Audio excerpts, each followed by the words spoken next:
Welcome to Jackie's Craft Table. Hello and welcome. In this video, I'm going to be creating some cards with Arteza's colored pencils. They were very kind to send me this set of 120 expert colored pencils. If you've seen my videos before, you know I'm absolutely crazy about colored pencils.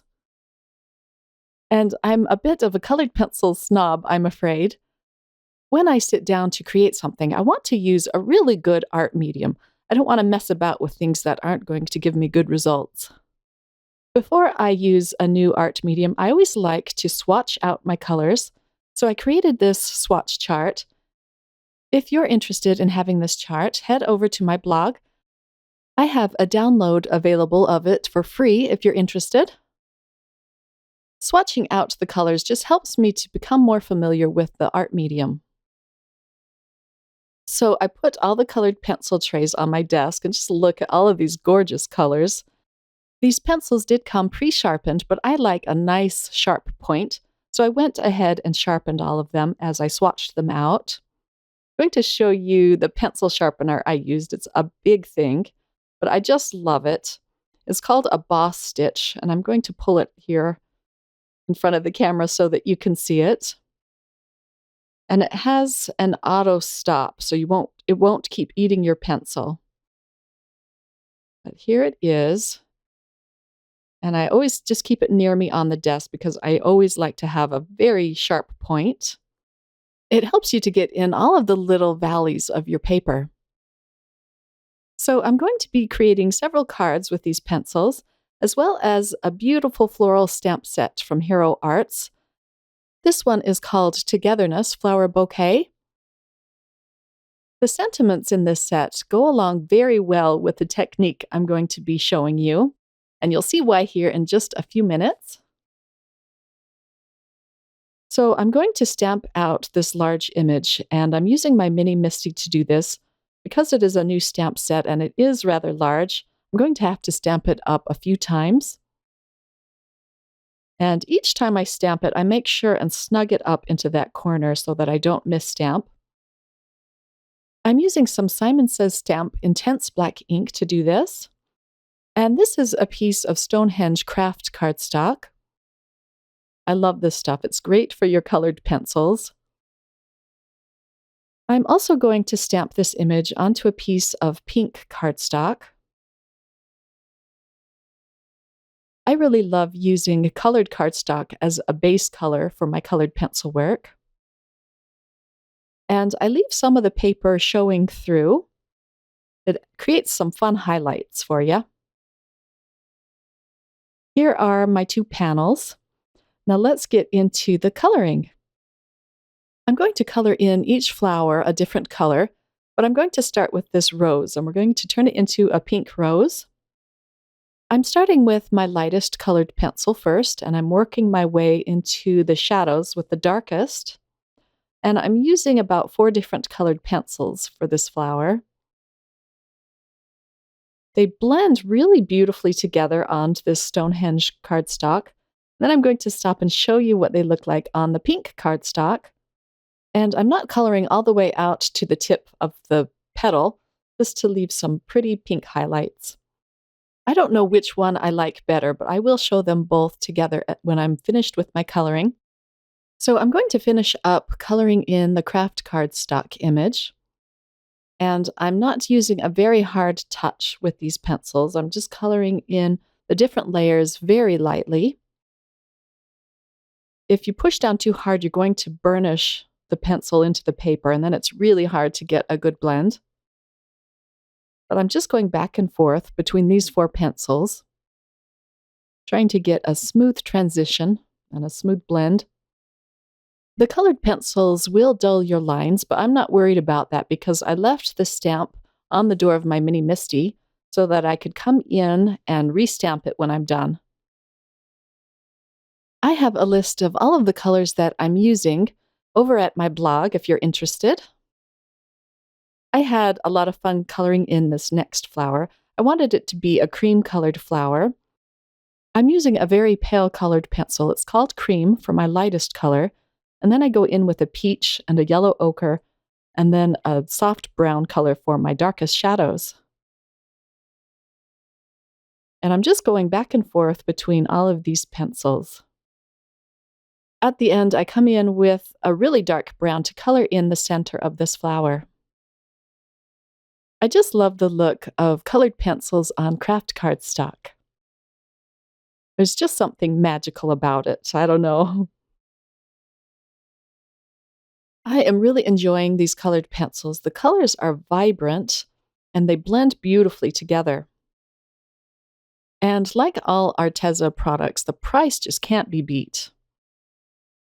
I have a 10% off coupon code for you in the description below. My third flower, I wanted to color in kind of a purpley blue. And I'm again starting off with my lightest color and then getting darker as I get closer to the base of the petal. On some of the petal, I'm not coloring all the way to the tips of the petals. I'm going to let some of the craft cardstock show through, and it just gives a cute touch on this card. So I sped up the coloring for the sake of time, but I think it's kind of fun to see the coloring come to life like this in fast motion.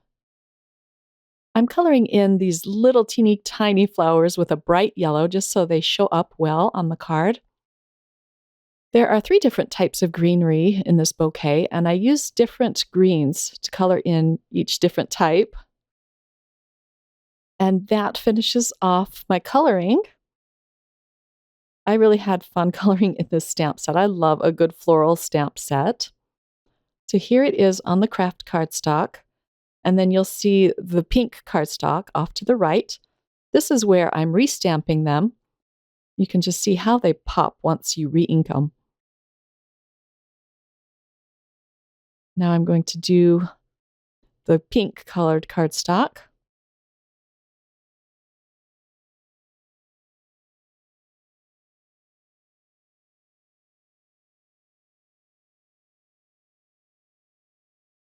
I'm going to use another piece of the pink colored cardstock, as well as a piece of the craft cardstock. And I'm going to ink it up this time with my embossing ink from Hero Arts. And then I'm going to pour over some clear embossing powder. And to do this, you have to make sure that you clean off your stamp set really well, or the black lines will show through. And I tried cleaning it, but I still see a few little black marks on it. It's hard to clean these stamps 100%. I inked it up a few times, and now I can pour over the clear embossing powder. I allowed my heat tool to warm up for about a minute before I brought it to the panel, and then you can really see it as it melts. It provides a beautiful tone-on-tone look. This is a really fun technique to do. And I'm trying not to warp my paper by moving the heat gun around a lot. And here is the craft panel.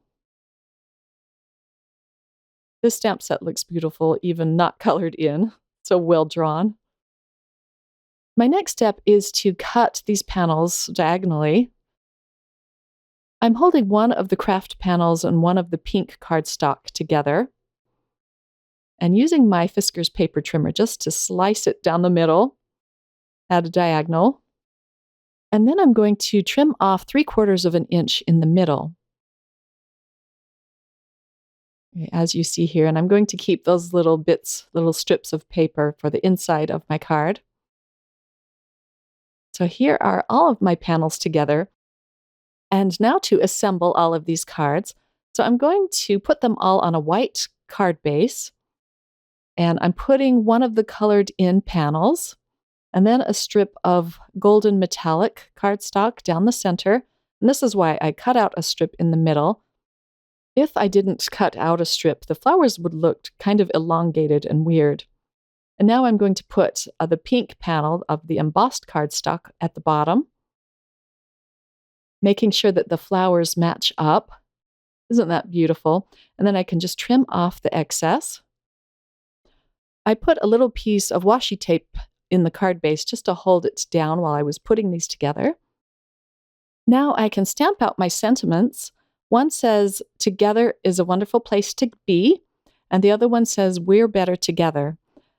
And I thought these sentiments just went along perfectly because I'm putting together two different panels to create these beautiful cards.